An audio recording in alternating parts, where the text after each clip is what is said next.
آپ نے اوتاس میں ابو موسیٰ اشعری رضی اللہ عنہ کے چچا ابو عامر اشعری رضی اللہ عنہ کو صحابہ کی ایک جماعت کے ساتھ بھیجا۔ انہوں نے دشمنوں کو مار کاٹ اور بھگا کر سارے مال غنیمت پر قبضہ کر لیا۔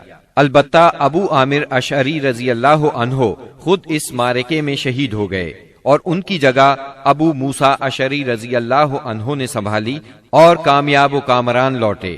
دوسری طرف مسلمانوں کی ایک جماعت نے نخلا بھاگنے والوں کا تعاقب کیا، درید بن سما کو جا پکڑا اور اسے قتل کر دیا۔ رسول اللہ صلی اللہ علیہ وسلم نے مال غنیمت اور قیدیوں کو جمع کرنے کا حکم دیا۔ اس کی کل تعداد یہ تھی: اونٹ قریباً 24,000، بکریاں 40,000 سے زیادہ، چاندی 4,000 اوقیہ یعنی 1,60,000 درہم، عورتیں اور بچے 6,000۔ ان سب کو جعرانہ میں جمع کر کے سیدنا مسعود بن عمرو غفاری رضی اللہ عنہ کو ان کا نگران مقرر فرمایا۔ اس کے بعد آپ نے طائف کی طرف توجہ فرمائی۔ آپ خود اس سمت میں بڑھے۔ طائف مکہ سے 60 میل کے فاصلے پر ایک سرسبز پہاڑ کے دامن میں واقع ہے۔ آپ نے طائف کا محاصرہ کر لیا۔ یہ محاصرہ 20 دن تک جاری رہا، لیکن شہر فتح نہ ہو سکا۔ محاصرہ چھوڑ کر آپ جعرانہ کے مقام پر تشریف لائے۔ یہاں مال غنیمت ذخیرہ کیا گیا تھا۔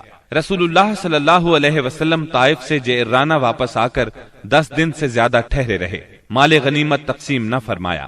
آپ کو انتظار تھا کہ حوازن توبہ کر کے آ جائیں اور اپنے مال اور قیدی واپس لے جائیں، لیکن جب وہ نہ آئے تو آپ نے مال غنیمت میں سے خمس یعنی 5واں حصہ نکالا اور تالیف قلب کے لیے کمزور اسلام والوں کو عطا فرمایا۔ کچھ ایسے لوگوں کو بھی دیا جو ابھی تک مسلمان نہیں ہوئے تھے، تاکہ ان کی نظروں میں اسلام محبوب ہو جائے۔ انصار کو رسول اللہ صلی اللہ علیہ وسلم کے اس فعل پر حیرت ہوئی کہ آپ نے تالیف قلوب کی خاطر اندازے سے بڑھ کر عطیے دیے اور انصار کو کچھ نہ دیا۔ چنانچہ بعض انصار نے کہا، یہ کیسی تعجب کی بات ہے کہ آپ قریش کو دے رہے ہیں اور ہمیں چھوڑ رہے ہیں، حالانکہ ہماری تلواروں سے ان کا خون ٹپک رہا ہے۔ یہ بات انصار کے رئیس سیدنا سعد بن عبادہ رضی اللہ عنہ نے آپ تک پہنچائی۔ آپ نے صرف انصار کو جمع فرمایا، اللہ کی حمد و ثنا کی، پھر اللہ نے آپ پر جو احسان کیا تھا اس کا ذکر کیا۔ اس کے بعد فرمایا، انصار کے لوگوں، تم اپنے جی میں دنیا کی ایک حقیر سی گھاس کے لیے ناراض ہو گئے۔ اس کے ذریعے سے میں نے لوگوں کا دل جوڑا تھا تاکہ وہ مسلمان ہو جائیں اور تمہیں تمہارے اسلام کے حوالے کر دیا تھا۔ اے انصار، کیا تم اس سے راضی نہیں کہ لوگ اونٹ بکریاں لے جائیں اور تم رسول اللہ صلی اللہ علیہ وسلم کو لے کر اپنے ڈیروں پر جاؤ؟ اس ذات کی قسم جس کے ہاتھ میں محمد کی جان ہے، اگر ہجرت نہ ہوتی تو میں بھی انصار کا ایک فرد ہوتا، اور اگر سارے لوگ ایک راہ چلیں اور انصار دوسری راہ تو میں بھی انصار ہی کی راہ چلوں گا۔ اے اللہ، انصار پر رحم فرما، انصار کے بیٹوں پر رحم فرما اور انصار کے پوتوں پر رحم فرما۔ اس پر لوگ اس قدر روئے کہ داڑھیاں تر ہو گئیں اور کہنے لگے، ہم راضی ہیں کہ ہمارے حصے اور نصیب میں رسول اللہ صلی اللہ علیہ وسلم ہوں۔ اس کے بعد رسول اللہ صلی اللہ علیہ وسلم واپس آ گئے اور انصار بھی واپس ہو گئے۔ بنی سعد کے ایک سردار زہیر نے آگے بڑھ کر عرض کیا، بنی سعد سے آپ کا رضاعت یعنی دودھ کا رشتہ ہے اور وہ آپ سے مہربانی کی امید رکھتے ہیں۔ اس پر آپ نے عبد المطلب کی اولاد کے حصے کے غلام اور باندیاں آزاد کر دی۔ جب مسلمانوں کو اس کا علم ہوا تو انہوں نے بھی ایسا ہی کیا۔ اس طرح 6,000 قیدیوں کو رہائی مل گئی۔ مال غنیمت کی تقسیم سے فارغ ہو کر رسول اللہ صلی اللہ علیہ وسلم نے عمرے کا احرام باندھا۔ یہی عمرہ جعرانہ ہے۔ عمرے سے فارغ ہو کر مدینہ واپسی کی راہ لی اور ذیقعد میں 6 دن یا 3 دن باقی تھے جب آپ مدینہ منورہ پہنچے۔ محرم 9 ہجری میں مدینہ منورہ خبر پہنچی کہ بنو تمیم قبائل کو جزیہ نہ دینے پر اکسا رہے ہیں۔ رسول اللہ صلی اللہ علیہ وسلم نے عیینہ بن حصن فزاری کی قیادت میں 50 سواروں کا ایک دستہ بھیجا۔ انہوں نے صحرا میں حملہ کر کے ان کے 11 آدمی، 21 عورتیں اور بچے گرفتار کر لیے اور انہیں مدینہ لے آئے۔ اس کے بعد بنو تمیم کے 10 سردار آئے اور شاعری اور خطابت کے مقابلے کی خواہش ظاہر کی۔ چنانچہ ان کے خطیب اتارد بن حاجب نے خطبہ دیا۔ اس کا جواب سیدنا ثابت بن قیس رضی اللہ عنہ نے دیا۔ پھر ان کے شاعر زبرقان بن بدر نے اشعار کہے جواب میں سیدنا حسان بن ثابت رضی اللہ عنہ نے اپنے اشعار پیش کیے۔ انہوں نے اسلام کے خطیب اور شاعر کی فضیلت کا اعتراف کیا اور مسلمان ہو گئے۔ رسول اللہ صلی اللہ علیہ وسلم نے ان کے قیدی واپس کر دیے اور انہیں بہترین تحائف سے نوازا۔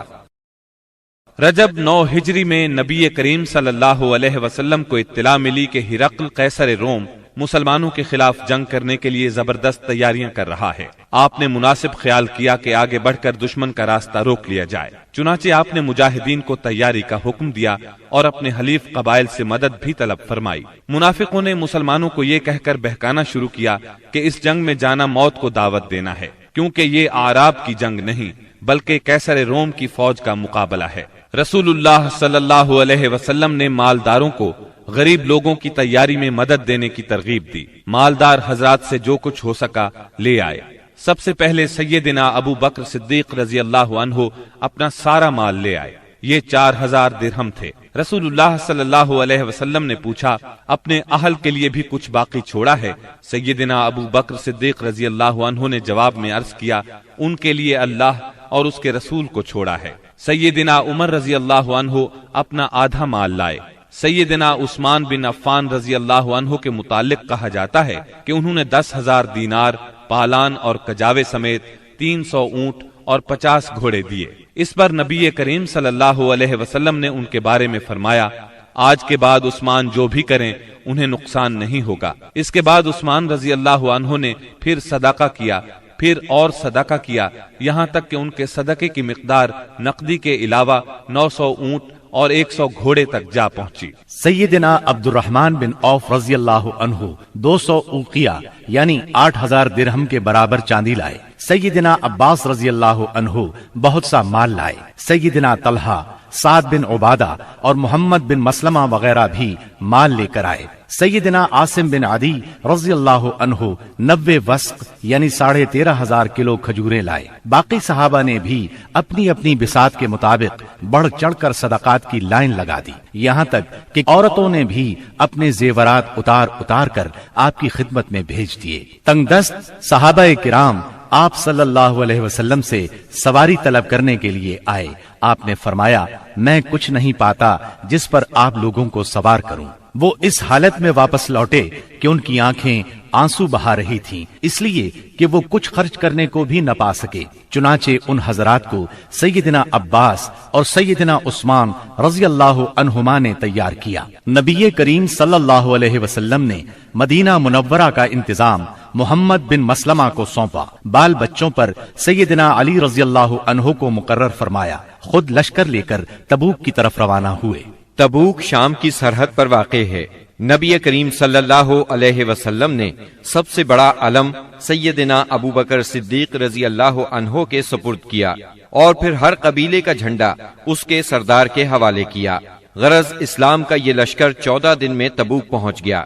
جب قیصر روم ہرقل کو مسلمانوں کے جوش، جذبے اور تیاری کی اطلاع ملی تو اس نے جنگ کا ارادہ ترک کر دیا۔ آپ نے 20 روز وہاں قیام فرمایا۔ اسی مقام پر قیصر روم کے ماتحت حکام نے آپ سے امان طلب کر کے جزیہ دینا قبول کیا۔ اس کے بعد لشکر اسلام جنگ کے بغیر اپنا مقصد حاصل کر کے واپس لوٹ آیا۔ منافقین نے مسلمانوں میں پھوٹ ڈالنے کے لیے مسجد قباء کے مقابلے میں مسجد زرار تعمیر کی تھی۔ جب نبی صلی اللہ علیہ وسلم غزوہ تبوک کے لیے جانے لگے تو منافقین نے اس مسجد میں نماز پڑھنے کی خواہش کی۔ آپ نے انہیں جواب دیا کہ واپسی پر پڑھاؤں گا۔ واپسی کی خبر پا کر یہ لوگ آگے بڑھے تاکہ رسول اللہ صلی اللہ علیہ وسلم مسجد زرار میں نماز ادا فرمائیں۔ اس وقت اللہ تعالیٰ نے وحی نازل فرمائی اور اپنے رسول کو مسجد زرار کی حقیقت سے آگاہ فرمایا۔ یہ ذکر سورہ توبہ کی آیات 107 اور 108 میں آیا ہے۔ وحی آنے پر رسول اللہ صلی اللہ علیہ وسلم نے منافقین کی تعمیر کردہ مسجد کو گروا دیا، اس کا تمام سامان جلوا دیا۔